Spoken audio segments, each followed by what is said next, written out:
যেটি আসলে মোশাররফ আহমেদ ঠাকুর বলছিলেন ব্যক্তিগত কথা, কিন্তু তার সারবস্তু হচ্ছে যে এইগুলো আসলে সংসদে যখন যাবে অনেক কিছুই ধুলায় উড়ে যাবে এবং এতগুলো গবেষণা করে একটা থিসিস দাঁড় করানো এটি আসলে রাষ্ট্রেরও কাজ না এবং রাষ্ট্রের উইংয়ের কাজ ছিল, উনি ব্যক্তিগত মতামতের সরকারের কাজ না, এটি বলছিলেন।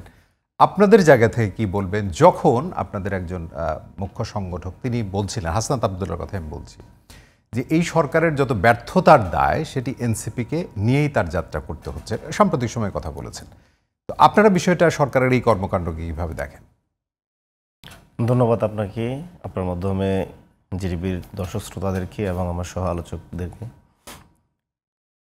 আসলে মোশাররফ ভাইয়ের একটা শব্দ দিয়ে আমি শুরু করি, যেগুলো নিয়ে আমরা উদ্বিগ্ন, আমরা সংস্কার বিচার, এগুলো মূলত হচ্ছে আমরা জুলাই পরবর্তীতে এই শব্দগুলো বাংলাদেশে এসেছে এবং এই চিন্তা এবং এই রাজনৈতিক পরিভাষাগুলো বাংলাদেশে মানে বেশি বেশি চর্চিত হচ্ছে। এই যে বললেন না যে ধুলাই উড়ে যাবে এই সংস্কারের প্রস্তাবনাগুলো, দেখেন আমরা কিন্তু এই জায়গায় ভয় পাচ্ছি যে ধুলাই উড়ে যাবে। আমরা শুরু থেকেই বলেছি যে আমরা বাংলাদেশের একটি নতুন সংবিধান চাই, আমাদের একটি নতুন সংবিধান লাগবে। কেন লাগবে?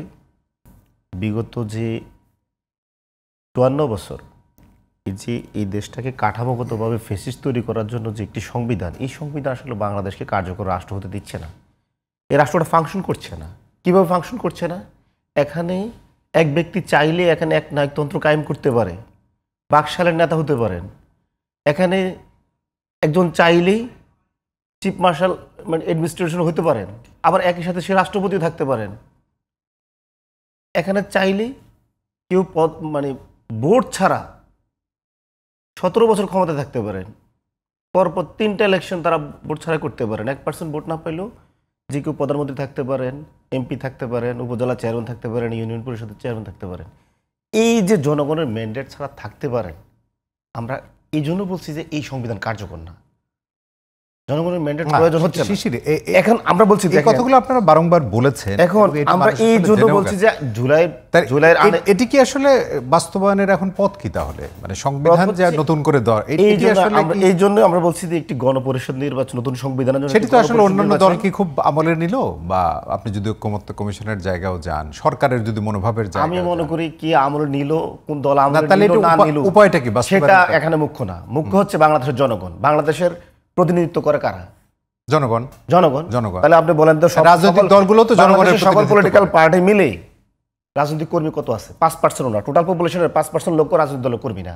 আমি কোন দলকে স্পষ্ট বলতেছি না। আপনি ওই ম্যান্ডেট এই 95% প্রতিনিধিত্ব নিশ্চিত করবেন কিভাবে? কি করছেন আপনি? তার জন্য একটি নতুন সংবিধান লাগবে। তারা 17 বছর ভোট দিতে পারেন না, তারা এক নায়কতন্ত্রের মধ্যে ছিলেন।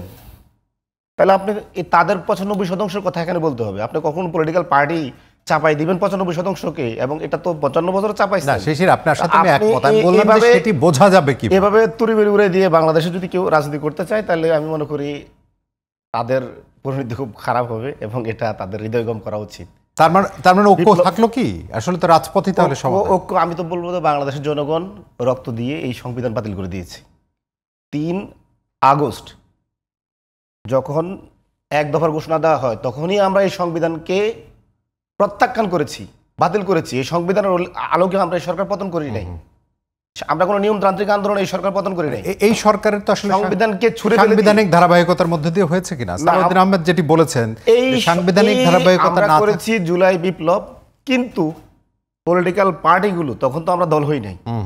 তারা ক্যান্টনমেন্টে গিয়ে রাষ্ট্রপতির সাথে বসে এই যে জনগণের সাথে একটা প্রতারণা করে আবার পুরাতন সংবিধান চাপিয়ে ওই সংবিধান আলোকে মানে সরকার করেছে, প্রতারণা করেছে। আমরা তো চাইছি না। আমরা তো শুরু থেকে বলছি যে আমরা এই পুরাতন রাজনৈতিক কাঠামো এবং উপায়টা কি, এই প্রতারণা জায়গা থেকে উপায়টা কি? রাজপথ হচ্ছে গণপরিষদ নির্বাচন দিয়ে দেওয়া এবং নতুন একটি সংবিধান, ওই গণপরিষদের যে গণপরিষদ হবে তারা নতুন একটি সংবিধান উপহার দিবে। এবং উনি যে কথা বললেন যে ওই মানে ম্যান্ডেট, তো আসলে ম্যান্ডেট ছাড়া তো আর কেউ সংশোধন করতে পারবে না। তাহলে হ্যাঁ, ম্যান্ডেট গণপরিষদের মাধ্যমে যারা ম্যান্ডেট পাবে তারা নতুন সংবিধানের মধ্যে এগুলো ইনক্লুড করবে এবং এগুলো আইনি ভিত্তি দিয়ে দিবে, সব সম্ভব।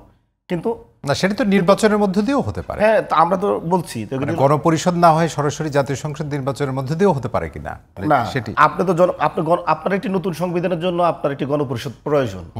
কারণ আপনি যদি নতুন সংবিধানের জন্য যদি আপনি গণপরিষদ না দেন, ওই পার্লামেন্ট তো বাধ্য থাকবে না। পার্লামেন্ট নতুন সংবিধান করলো না, আবার এই ফ্যাসিস্ট কাঠামোর সংবিধানের মধ্যে থেকে গেল।